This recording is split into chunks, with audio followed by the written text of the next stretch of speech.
Yeah, what's up, guys? Welcome back to my channel. Hope you guys is doing absolutely great. Today, I want to share with you how to make this Barbing Salon Flyer design.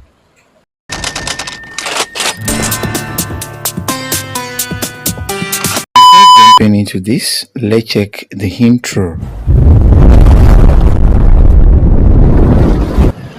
Diko graphic skills with creativity. Please consider subscribing to our YouTube channel and click the bell to be notified when we post new videos. So without wasting much of our time, guys, let's dive into today's tutorial.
Okay.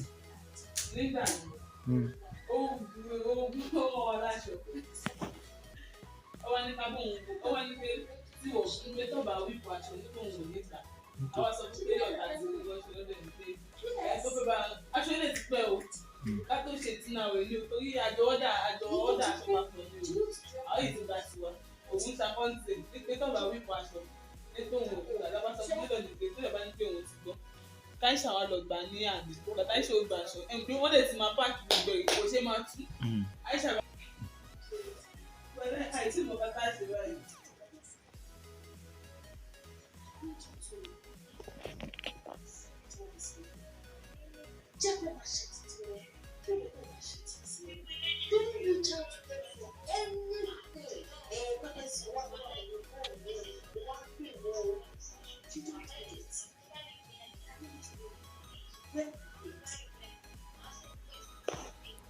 Don't forget to hit the subscribe button and the bell icon.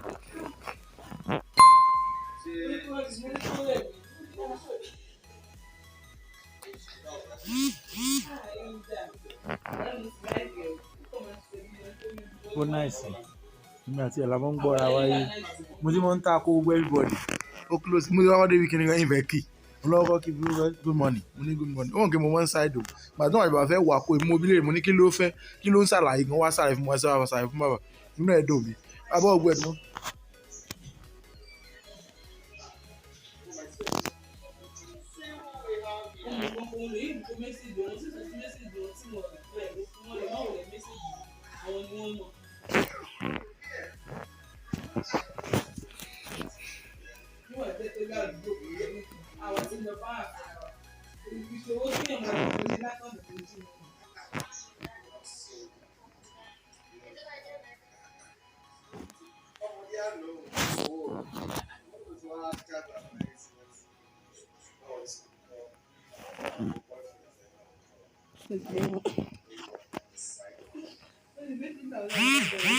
Sí bẹ̀rẹ̀ báwa la. Ìyàfẹ́ lẹ time on kíní lẹ máa bẹ̀rẹ̀ on kí mo rí three days bàbá sọlá mi sí 14 kan 14 lẹ máa bẹ̀rẹ̀ exam wàhálà 14 lẹ máa bẹ̀rẹ̀.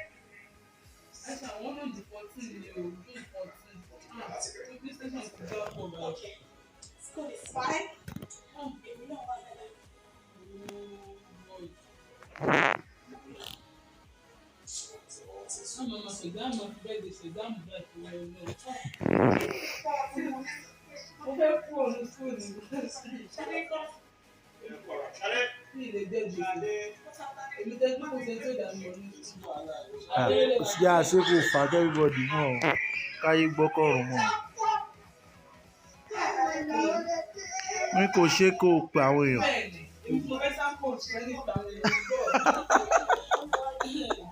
Ló fẹ́ sákúrò sí. Yóò rà ló sákúrò.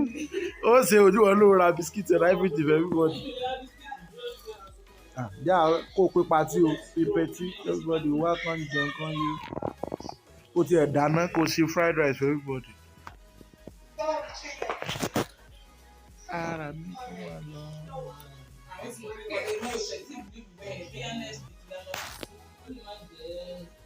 Ṣé example? Oh, that's one meeting lánàá tán conclude. pé mo rìkọ́ọ̀dù kan. Bàbá fẹ́ lẹ time, ìyá fẹ́ lẹ time table wọn jẹ́ kí ìyá lẹ̀ mọ́. Ọ̀dà tún ní sùúrù.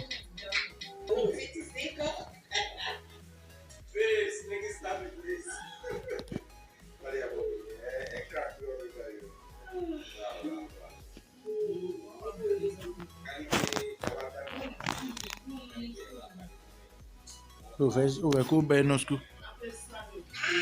Okay. But don't jẹ́ n béèrè ń lé sí mọ́ 14 náà tó. Kí n mú tiẹ̀ ń ṣe gan-an. Ẹnìkan lẹ́wọ̀ kó dẹ̀ ṣe. Wọ́n lè lọ nídìí.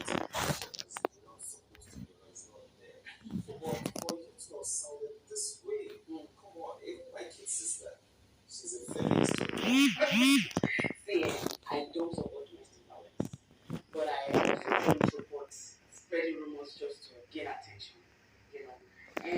And Slay Mama.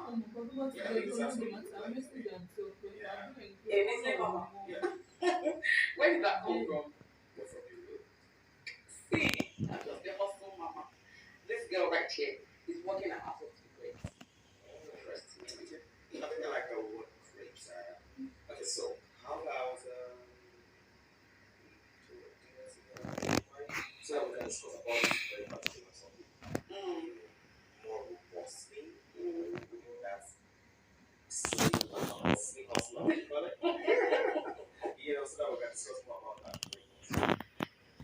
Okay, if the date and time. Okay, now this is a woman making me feel like a man. Making me feel like an African. So I think the date and time. Good. So let me have it.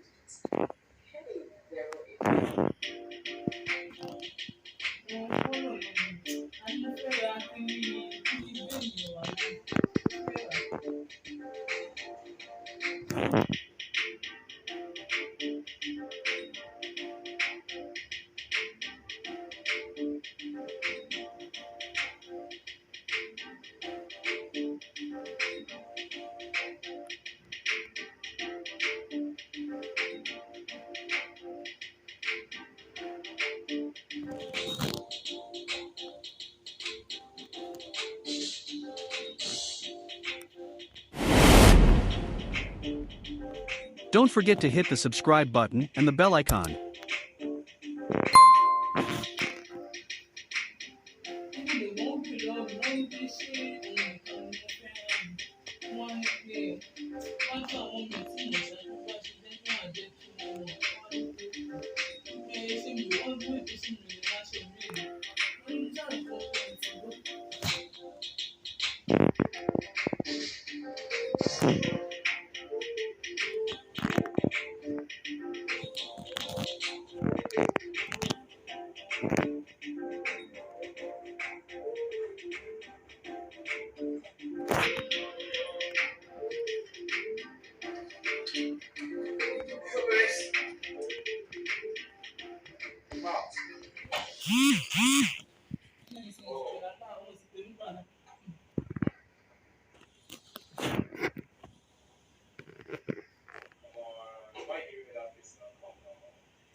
Ìgbà wo ló yẹ kí òun ṣe rárá sí tẹ́lẹ̀?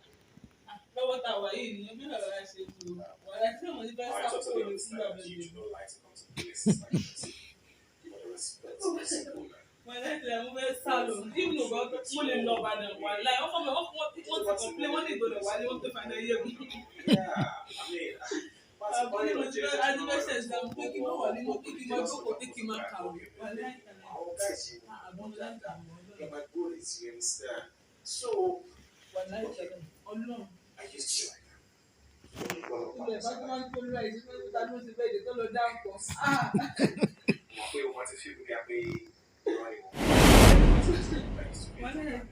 Don't forget to hit the subscribe button and the bell icon. Wọ́n á ṣe ibi tí precious.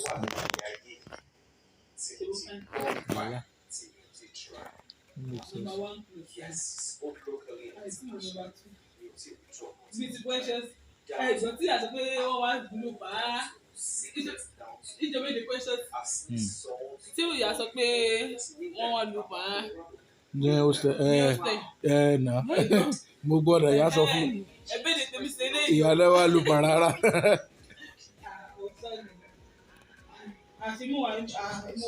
Ok, wà bẹ́ẹ̀ jọ tán sọ. Àjọ lọ ni. Ok. Gbẹ̀ngàn tí wọ́n sọ fún mi alẹ́ ẹgbẹ́ ẹ̀. Àwọn gan wọ́n fọ́ ni student.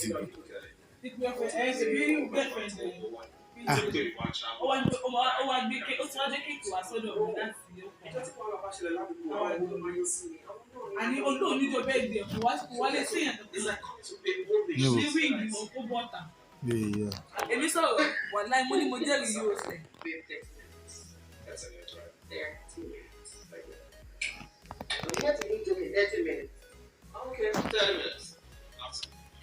Kò wá séyàn kan ní wíìgì mu. Wàhálà ìgbà tí wọ́n ṣe wá lọ náwó fún ọlọ́run. Èmi ó sọ mo ní kí ni fún ìwà láì mo jẹ́rìí yóò sẹ̀ mo jẹ́rìí àwọn mọ́tò. Nǹkan tó èkó wà dànù kí náà kóra kan mọ̀ náwó gan wọ́n sì já sí ìgbà ìgbà táwọn. Ṣé ó tún gbogbo wọn àtàwọn wò lọ́ọ̀kan bẹ́ẹ̀. Can you imagine? Ọlọ́run yóò sùn fún ọkọ̀ náà ó sùn fún ọlọ́run ẹ̀mọ́ nígbà tó wá ó wà kí ìsìn mújì bẹ́ẹ̀ wọlé ó sùn fún dẹ́yìn o. Wọlé bí tó wà yìí ò dá ni. Kò dá ẹni túmọ̀ rẹ̀ it's true na. Àbí wọ́n sì pọ́n ó mè pé inú rúmọ̀ láìka ara wọn gan ni.